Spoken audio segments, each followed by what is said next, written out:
I mean, what you're pointing to, of course, is this beautiful emergence of new structures of self that didn't exist in consciousness before. They weren't there. And that were not there. And emergence is a real thing. I mean, whenever I talk to my Buddhist friends, who are wonderful, and we talk about the Buddha, and I mention that Buddha was unaware of democracy, they're kind of shocked how I could say something so heretical. And when you actually read what Buddha said about women, it gets even more shocking. But actually, feminism didn't exist. It's an emergent property, right? So, as an emergent property, I want to introduce, kind of throw something into our pot here for a second. So, how do we reconstruct? And I have some thoughts, but I'd love to hear your thoughts. Right? How do we reconstruct in a postmodern world, right, a notion of obligation? Right? Because actually, it's not enough to have a divine co-create matrix, right? It's not enough to have a kind of evolutionary emergence. We have to have an evolutionary unique self, right, which actually experiences itself as not only vocationally called, vocation, vocare, voice, called, not only aroused by vocation, but actually obligated, right, in the highest sense. And of course, in Hebrew, right, the word obligation and love are the same word, chovan chiba. No split between the words. That's nice. So there's this arousal towards obligation. And without a kind of postmodern notion of obligation, we can't actually create a global ethic. I can tell you Please. my own personal I would love it. social experience of obligation is a passion to create and express something that's of service. And I really learned this first from Abraham Maslow, who taught a psychology of being, and he studied human wellness. And he found that all self-actualizing people had one thing in common: chosen work they found self-rewarding and of service. Right. So there's a clue. Right, there's a clue, right? It's Toward obligation. If you want to be self-actualizing, if you want to be fulfilled as a human being, you're going to have to find that chosen work that represents your unique creativity and is of service, or it won't be satisfying and you won't be self-actualizing. Right, and it's driven by passion. It's how you started. So it's kind of, what you're kind of setting out, which I think is a great place to start this conversation, is the obligation is almost artistic.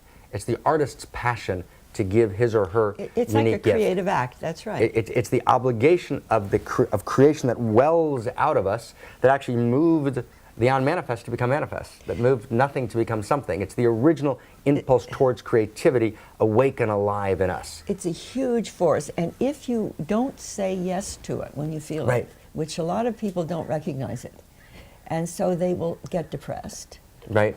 They will take substances. They will have. They will get sick. Like, I was very depressed after my fourth child, when I was doing everything that I thought was right, and I didn't know what was wrong. Right. And I went to a Freudian analyst. I was completely misguided about what was wrong with me. Right. Right. No, I got it. I got it. And I had to meet one other person. Now, this was in the 1960s. I met Dr. Jonas Salk. It's a good person to meet. If you have to pick someone. He picked himself. I wrote something. He had the idea, which I still think is a good idea. It was called Theater of Man. And he wanted to show how biological evolution was reaching into human evolution, and we could have a theater for that. Beautiful. Which would be the socio-bio-evolutionary. And so I wrote a letter, totally unasked, to the Scientific American, Jerry Peel, and he showed it to Jonas. And Jonas called me up, and he said, "We are two peas in the same evolutionary pod." Soul root connection. Now, I never met another person in the evolutionary pod. I understand. And I could tell from his voice that something had happened to me.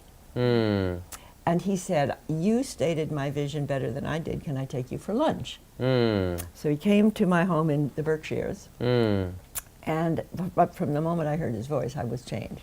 And when he opened the door, and it was a beautiful fall day, and the apple orchards and all of this were just glowing, and he said, "This is like the Garden of Eden." I said, "Yes, and I'm Eve, and I'm leaving. I'm leaving because the 5 children, the husband, the housewife role was not me." Right.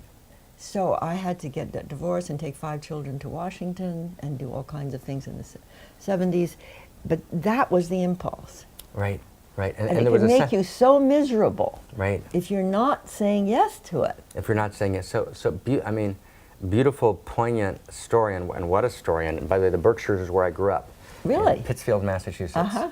Yeah, that's where we kind I of... was in Sharon, Lakeville, Yeah. Connecticut, in the Yeah. Berkshires. Right Berkshires there. are good. Yes. Yeah, they are. They are. So we're trying to construct this notion of obligation, and it begins with, right, Barbara, you're offering this sense of saying an evolutionary yes that emerges from a kind of aroused passion, right, to fulfill, to manifest the creative, telerotic, borrowing your phrase, impulse that awakens in us.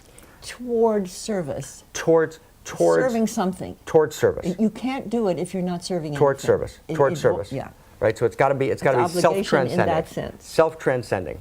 So let's now throw uniqueness into the pot and see if we can stir the pot a little bit. Okay. Okay. So let me kind of construct a scenario. Let me see what we can construct. Let's say, oh, here we go. Ready? Let's say you're with Mother Teresa, shipwrecked on an island. Now, as we know, if you've read her biography, she was a very difficult person. Yeah. Right? Not easy. So you're there, you know, you don't construct an order out of the Vatican because you're sweet and charming. So you're with her for 10 years, and I mean, I won't make this a little politically incorrect because it'll be more fun. She's driving you crazy. Yeah. She's driving you out of your mind. You actually don't want to hear another word that the woman has to say. Now, hypothetically, you're never going to be rescued. You're never going to be rescued. So you're on the island forever, kind of like, you know, Dostoevsky or Raskolnikov, you know, with the old woman. So you happen to have some, I don't know, you happen to have some sea diving equipment left over. So you go sea diving, and she breaks both arms. Terrible. You happen to be a doctor, Dr. Hubbard, and you fix both of her arms in a cast, but she can't eat. So do you or don't you have an obligation to feed her? Absolutely. Absolutely, yes. Yes. Right, now I'm going to tell you something shocking before we go into this. I was just at Exeter Academy talking to a group of about 200 kids, and 2/3 of the kids in the room said no obligation to feed her. Really? It was just a kind of shocking moment at what's happened in terms of the deconstruction of self. This was a few weeks ago, right? It's kind of shocking, Did you right? ask them what they were feeling? Basically, the notion that you would have an obligation was so drilled out of them. They were anathema. They had such an anathema reaction to obligation. So I kind of spent a few hours with them, kind of working with why is this an obligation? So let's work it together. Why is it an obligation? Why do you have to feed her? Well, you know, without any kind of philosophical background, it would be empathy. Empathy. For another being. Right. And whether it be an animal, a bird, a person. Right. But unless you're damaged. Right. In your psyche. Right. Which is certainly possible, because there are lots of people without empathy. Right. Yeah, totally. I mean, appallingly without it. Appallingly. So I always think it's abnormal. Right. To be without empathy. Now how do I know what's normal? Because there's certainly a lot of people without empathy. But I'd like to give you just a brief theory. Go. Because I have wondered what's wrong with humans. Okay. How did we get so non-empathetic? Right. And the minute we got surplus, and we got agriculture, and we got farming, power, right. and we got the people on the top, and the emperors, and the kings, and the religions, and boom, boom, boom. Horticultural agrarian. Everything. The minute we had a chance, in Right. other words, Right. enough of a chance. And it always felt to me like we had a nervous system defect. Mm-hmm. Now this is a totally internal hypothesis. I'm with you. The internal defect is that we had an abnormal illusion of separateness from nature, from each other, and from spirit. Mm-hmm. And it showed up the minute we got power. It showed up in every culture, in behavior that is completely appalling. Right. If you feel empathetic to anything. Right. So, and it has grown because the power structures have grown. Right. And then it had the bomb, and then it got the powers of gods. Right. So non-empathy got the powers of gods. Right. And what I think is happening is that the empathetic community, wherever they may be, is being aroused. Right. Because I grew up of thinking you could turn to authority for something. My Right. big thing was President Eisenhower. I got it. You like the generals. Well, he was a friend of my father's, and you know, I just naturally thought, but I did make a search through the church, through the academic community, and through President Eisenhower. I got it. And none of them had a clue Right. of where we were going. Right. And nor were they enhanced by much empathy, it seemed Right. to me. And I began to think, okay, something's wrong here. And the human species has had a defect of the lack of ability to feel with. Right. Because we know it's normal to feel with. You Yeah. know, the whole brain mirroring. Yeah, mirror neurons, right. And the fact that so many of us haven't, and we have an almost entire culture based on non-empathy. Right, right. And so you go to the high schools like Exeter. You Right. go to the place where all the power structure Right. trains their sons. Right, that's right. That's They're exactly trained right. in non-empathy. They're trained in non-empathy. Because so if you were trained in empathy, you couldn't do these things. right, You'd have to break down all those structures. you would. So let's take empathy. Let's Okay. take empathy. We'll put it in. We're going to mix it into our pot. Okay. We've got empathy in our pot, and let me maybe see if I can add some unique self dimensions to empathy and see where we come. Okay. So we're on the island.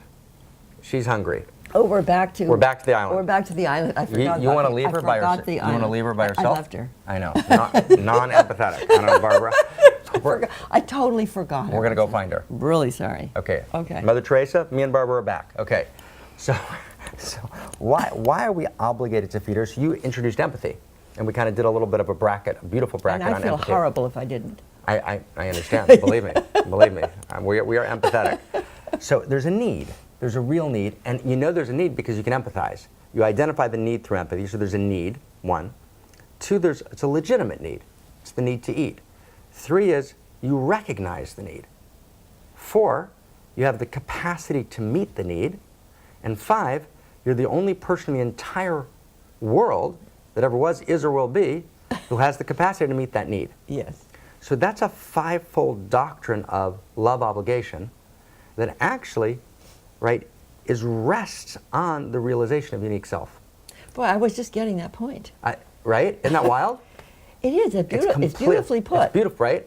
Because everybody is unique and needed. Exactly. Needed Exactly. by the process of creation. So the actual the actual consciousness of unique self itself creates obligation, because it means that if Well, I'm that's a actually nice thought. right, if I'm awake as a unique self, there's actually an irreducible expression of the love intelligence that moves in me, as me, and through me, that can only live in the world through me. And if I don't actually express it, then there's a corner of the world which is unlove, because I haven't actually, right, aroused myself to obligation, which is why in the original Hebrew, love and obligation are the same word. You know what this helps me understand? Yeah, tell me. I'm 84 years old. And you'd think maybe I would have thought I did enough. But I have asked myself, when I get up in the morning, Mm-hmm. imbued with this drive. Right, right, To do what? Right. Nobody told me to do any of this. right. I have no obligation in the existing In the world. external sense. None. Right. And in fact, most of the people who really loved me wish I weren't doing them. You know, and all my kids and my grandchildren. Right. It's not that they are thinking I should be doing this, but just the opposite. And I have said to myself, what is this? Particularly as you get older. And there is the kind of social input that you should be getting tired or Right. finished. Right. And instead you're getting newer And stronger. and stronger. And Right. I found this with many older women. And then I thought, I didn't put the word obligation to it. But it was so passionate, I mean, almost Right. It's a compulsive. sacred obligation. I mean, I had to be careful of compulsiveness, Right. which was a worse problem that I had, probably. The worst problem was the local self, or the egoic self. Not so much ego, but the local self. If I wasn't constantly Right. responding to this obligation, Right. would make me feel off the mark. Right. I'd be somehow not de-eroticized. Yes. And then I would say to my local self, stop it. Right. I have a chance to take a walk. Just go. Then I had to do a big process, which I call emergence, to get to identify as my essential self, which is another word for unique self. Right, absolutely. And you quoted a lot of Almas, and I got this, I think I got the word essence from him, but the essential self, and we're teaching it, and we're having whole massive numbers of people in it, beginning to talk as their own essence. Right, to speak from essence. I actually didn't. I haven't really read Almas, but I quote Sufi sources that talk about essence. And when you speak from Right. essence, Right. here's the Right. really helpful thing. Then in comes local self. Right. Why aren't you on the phone? Right. Right. Why haven't you just called Mark and found out what he's doing? You know, that sort of thing. Yeah. So what you learn to do as essence is attract that local self in, and it relaxes. Right. Because you are its own essence. Right. You are its true nature. You are its mother, father, God. Right. Right. And if you can do that, and it's a lifelong journey, because the local self has spent so much time trying to get things done. Reifying. And, Right. and also for 50,000 years of self-conscious humans. Right. 50,000 years from coming out of the caves to us. Right. So, okay, local self, you have done a great job. And now, would you like to come into the inner sanctuary of essence and relax with me?